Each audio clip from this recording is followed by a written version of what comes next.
आज हम लोग बात करेंगे राष्ट्रपति पद के लिए उम्मीदवार यशवंत सिन्हा जी के बारे में।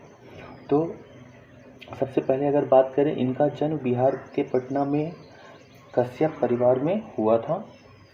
यशवंत सिन्हा जी ने 1984 में भारतीय प्रशासनिक सेवा से इस्तीफा दे दिया था और जनता पार्टी के सदस्य के रूप में राजनीति से जुड़ गए थे। 1986 में उनको पार्टी का अखिल भारतीय महासचिव नियुक्त किया गया और 1988 में उन्होंने राज्यसभा भारतीय संसद के ऊपरी सदन में सदस्य चुना गया था। अब बात करें उनका भारतीय जनता पार्टी में कार्यकाल, तो बात करें अगर, तो भारतीय जनता पार्टी में उन्होंने जून 1996 में वो भारतीय जनता पार्टी के राष्ट्रीय प्रवक्ता बने और 1998 में उनको पार्टी ने वित्त मंत्री के रूप में नियुक्त किया गया।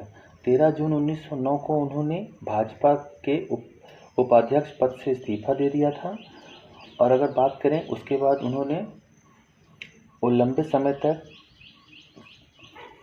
राजनीति से दूर रहे। ऑल इंडिया तृणमूल कांग्रेस 13 मार्च 2021 को सिन्हा जी ने ऑल इंडिया तृणमूल कांग्रेस में शामिल होकर पुनः सक्रिय राजनीति में वापसी किया।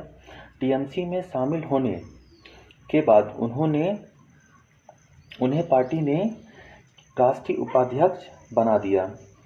अब बात करें, उन्होंने वो टीएमसी में शामिल होने के बाद उन्होंने एक बयान दिया था या स्टेटमेंट दिया था। वो स्टेटमेंट क्या था, ये हम आइए बात करते हैं कि देश दो राहें पे खड़ा है, हम जिन मूल्यों पर भरोसा करते हैं वो खतरे पे है। न्यायपालिका समेत सभी संस्थानों को कमज़ोर किया जा रहा है। यह पूरे देश के लिए एक अहम लड़ाई है। यह कोई राजनीति लड़ाई नहीं है बल्कि लोकतंत्र को बचाने के लिए लड़ाई है। वह एक कुशल वित्त मंत्री थे। यशवंत सिन्हा 1 जुलाई 2002 तक वित्त मंत्री बने रहे। अपने कार्यकाल के दौरान सिन्हा ने सरकार की कुछ प्रमुख नीतियों के पहल को वापस लेने पे बाध्य किया, जिसके लिए उनकी काफ़ी आलोचना भी की गई, लेकिन उनके द्वारा बहुत सारे ऐसे कार्य भी किए गए जिसके फलस्वरूप भारतीय अर्थव्यवस्था दृढ़तापूर्वक विकास के पथ पे अग्रसर हुई।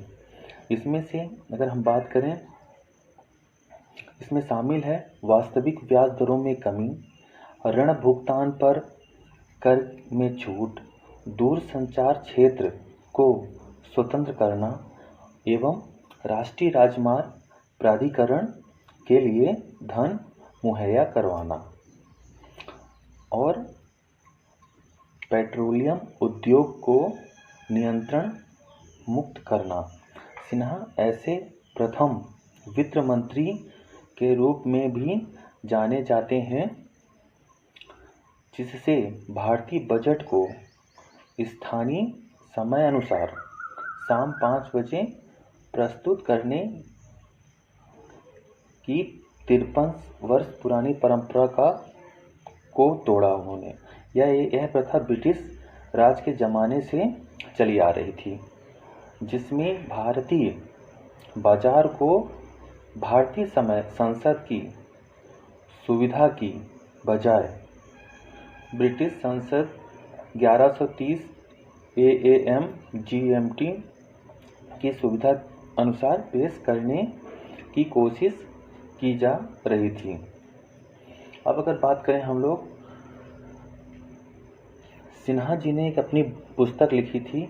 सिन्हा ने कन्फेशन ऑफ अ स्वदेशी रिफॉर्मर, स्वदेशी सुधारक के विचार नामक पुस्तक में वित्त मंत्री के रूप में अपने द्वारा बिताए गए वर्षों का उन्होंने विस्तृत विवरण दिया है।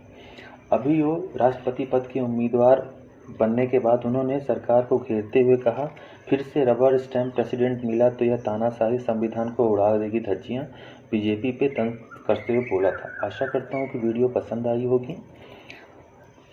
धन्यवाद। नेक्स्ट वीडियो में फिर मिलते हैं।